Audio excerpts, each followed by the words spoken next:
जोहार गते को थी पे नेले कना नोवारे जन जमा जिनिस इंगू का दबोना और नोवा जमा दो बहुत कम हड़ पे नेल का पासे सेदाय हड़ अडी को नेल का थेना नोवा नेल पे नोवा दो को मता कना बुरु रिया आलू और नोवा पे जम लेखा अपया हड़मो रे किडनी जहाँ को मता कना उना मजबूतवा सावते हड़मो रे जहाँ तनिक केड़ा मकोड़ा को तहन तहना उनको गुजुक तहना और नोवा जम ते दो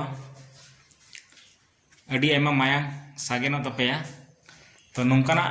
जिनिस नेतार नहा हड़ बांगबुन जमया उनाते पालेन अडी नवा नवा रोग नामो कना आदो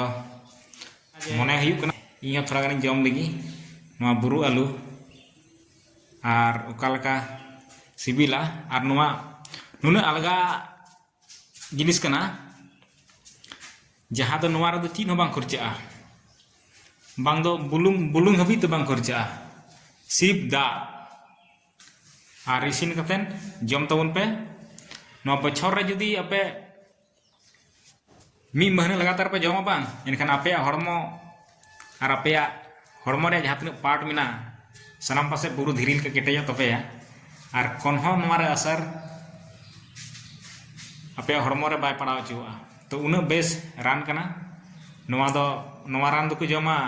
बिना बीमार तेगी अवरी बीमार हड़मो बेस जीवी रे जम का में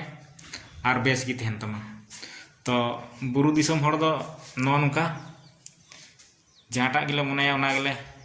जमा और जुदी अपे अपे जम खान कमेंट तबन पे और लय पे और अपे कुठे सेटेरवा नोवा बुरु आलू मानखान